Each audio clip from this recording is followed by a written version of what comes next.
రీసెంట్‌గా ఒక నటి కేసు చాలా సంచలనంగా మారుతుంది. దాని గురించి అందరూ మాట్లాడుకుంటున్నారు. కాదంబరి జత్వాని.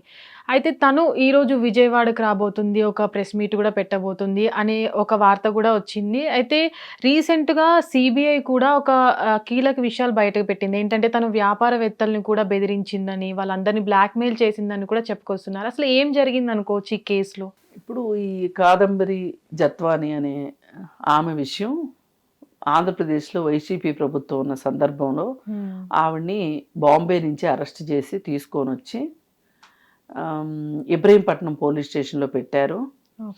పోలీస్ స్టేషన్లో పెట్టిన తర్వాత పోలీస్ స్టేషన్ నుంచి 24 గంటల లోపు దాటి ఉంచుకోకూడదు పోలీస్ స్టేషన్లో. అప్పుడు వాళ్ళని ఏం చేయాలంటే మ్యాజిస్ట్రేట్ దగ్గర హాజరుపరచాలి.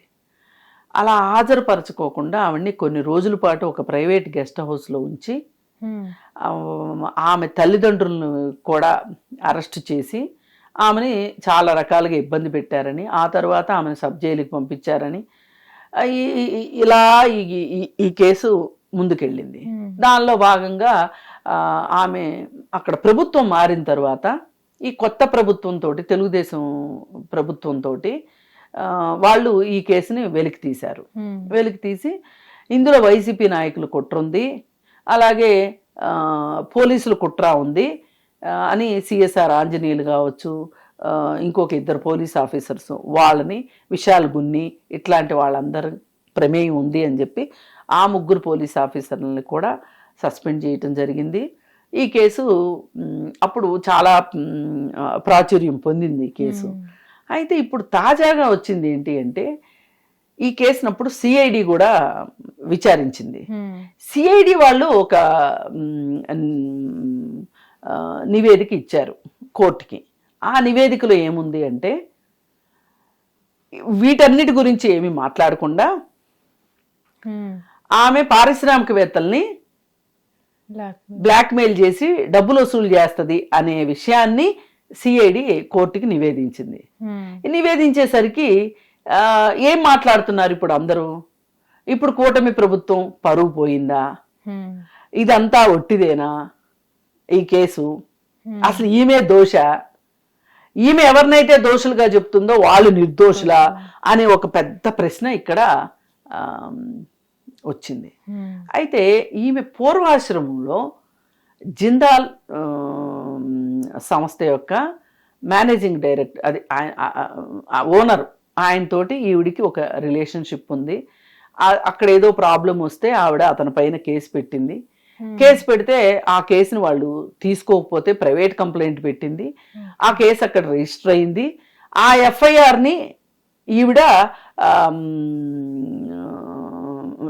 ఆ కేసులో ఈవిడ్ని రాజీ పడమని లేదంటే ఉపసంహరించుకోమని అతని వైపు నుంచి చాలా ఒత్తిడి వచ్చింది.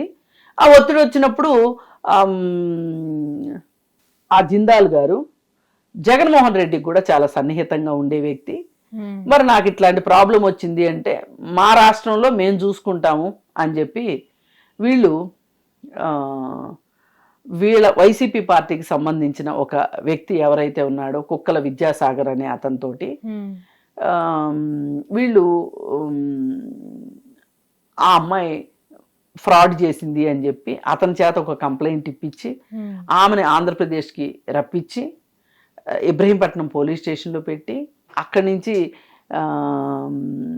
ప్రైవేట్ గెస్ట్ హౌస్లో పెట్టి ఆమెని అక్కడికి వచ్చిన తర్వాత వీళ్ళు ఆమెను అడిగింది ఏంటి అంటే జిందాల్ మీద కేసును ఉపసంహరించుకోమని చెప్పి వీళ్ళు అడగటం, ఇదంతా జరిగింది అని ఆవిడ వెర్షన్. ఇప్పుడు ఇది ఇవాళ సిఐడి అది ఇవ్వటం వల్ల వ్యక్తిగతంగా అది జత్వానికి ఇబ్బందికరమైన పరిస్థితి. అలాగే జత్వానీని నెత్తిన పెట్టుకున్నందుకు గాను ఆ రోజు మీడియాకి కానీ ఎన్డీఏ కూటమిలో ఉన్న తెలుగుదేశం ప్రభుత్వానికి కానీ ఒక రకంగా ఇది సమాధానం చెప్పుకోవాల్సిన పరిస్థితి వచ్చింది. ఇప్పుడు ఇవన్నీ జరిగిన దరిమిలా ఆవిడ విజయవాడ వచ్చి ప్రెస్ మీట్ పెడుతుంది. ప్రెస్ మీట్ లో ఆవిడ ఏం వెల్లడిస్తుంది అనేది చూడాలి. ఏది ఏమైనప్పటికీ కూడా ఆమె బ్లాక్మెయిలరే అనుకుందాం కాసేపు, ఈ కుక్కల విద్యాసాగర్ని మోసం చేసిన అమ్మాయి అయినప్పటికీ కూడా ఇక్కడ కొన్ని పోలీసుకు సంబంధించిన అతిక్రమణలు జరిగాయి. ఉమ్, దానికైనా సమాధానం. ఇప్పుడు ఆమె మీద ఆమె నేరం చేసి ఉంటే ఆ నేరానికి ఆమె సమాధానం చెప్తుంది. కానీ ఆమె నేరం చేసింది అని చెప్పి అధికారం ఉంది కదా అని వీళ్ళు నేరం చేయడం కరెక్ట్ కాదుగా. ఉమ్, అసలు ఆమెను ఒక ప్రైవేట్ గెస్ట్ హౌస్ లో ఎట్లా పెడతారు? ఉమ్, పైగా ఈమె చేసిన మోసానికి ఈమె మోసమే చేసింది అనుకుందాం, వాళ్ళ తల్లిదండ్రులను ఎట్లా బాధ్యులను చేస్తారు? ఇట్లా అర్థం కాని ప్రశ్నలు కొన్ని, చిక్కుముళ్ళు కొన్ని ఈ కేసులో ఉన్నాయి. ఉమ్, ఈ చిక్కుముళ్ళు విడాలి అంటే ఆమె నోరిప్పాల్సిందే. ఇప్పుడు ఆవిడ వచ్చి ఏం చెప్తుంది అనేది చూద్దాం. ఏదైనా ఒకటి గుర్తుపెట్టుకోవాల్సింది ఏంటి అంటే, నేరాలు, మోసాలు, దగాలు, కుట్రలు సమాజంలో జరుగుతూనే ఉంటాయి. కానీ వీటి నుంచి బాధితులను రక్షించాల్సింది పోలీసులు. ఉమ్, అలాంటప్పుడు మీ చేతిలో ఒక బ్రహ్మాస్త్రం లాంటి చట్టం ఉంది. చట్టం ప్రకారం మీరు వెళ్ళి మీరు చేయాలనుకున్న న్యాయం మీరు చెయ్యాలి చట్టపరంగా. ఉమ్, అంతేగాని ప్రభుత్వం చెప్పిందను కొంతమంది నాయకుల్ని ప్రసన్నం చేసుకోవటానికో మీరు ఏ విధమైన చర్యలు తీసుకున్నా కానీ చివరికి మళ్ళీ వచ్చి ఆగేది పోలీసుల దగ్గరే వచ్చి ఆగుతుంది.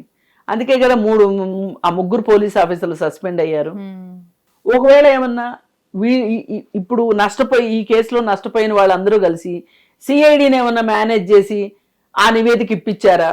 ఇప్పుడు ఆమె అయితే వదులుతుందని నేను అనుకోను. చాలానే పోరాడింది. ఇప్పుడు సిఐడి ఇచ్చిన నివేదికే అంతిమం కాదు. ఇప్పుడు ఆమె వైపు ఏమైనా న్యాయం ఉంటే చెప్పుకుంటది. ఈలోపే మనం ఒకరే మోసం చేశారని ఇలా అనలేము మనం. అందుకని ఏది ఏమైనప్పటికీ ఇక్కడ డిపార్ట్మెంట్ వైపు నుంచి కొన్ని అతిక్రమణలు జరిగిన దృష్ట్యా డిపార్ట్మెంట్ ఏం సమాధానం చెప్తుందని కూడా ఆలోచించాలి. హిట్ టీవీ యాప్, ఇందులో short news, live news, entertainment shows, movies, digital magazines తో పాటు మీ జిల్లా వార్తలను కూడా ఫ్రీగా చూడొచ్చు.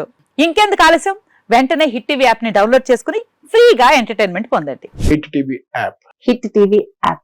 Please download hit TV app. Hit TV app ని ఫ్రీగా డౌన్లోడ్ చేసుకొని ఎంజాయ్ చేయండి. మీకు నచ్చిన ఎంటర్టైన్మెంట్ కోసం హిట్ టీవీ యాప్ ని ఫ్రీగా డౌన్లోడ్ చేసుకుని ఎంజాయ్ చేయండి. హిట్ టీవీ యాప్ ని డౌన్లోడ్ చేసుకుని ఆస్వాదించండి, ఆశీర్వదించండి. ఇంతమంది సెలబ్రిటీలు హిట్ టీవీ యాప్ ని డౌన్లోడ్ చేసుకోండి అని చెప్తున్నారంటే ఎంత మంచి యాప్ ఆలోచించండి. అమెరికా అమెరికా అమెరికా అమెరికాలో చదవాలనుకునే వాళ్ళకి విశ్వసనీయమైన పేరు మన శౌర్య కన్సల్టెన్సీ. UK లో 1 year masters. UK లో 1 year masters. 2 years work permit up to 5 years visa. Contact Saurya Consultancy. Contact 89851 89851.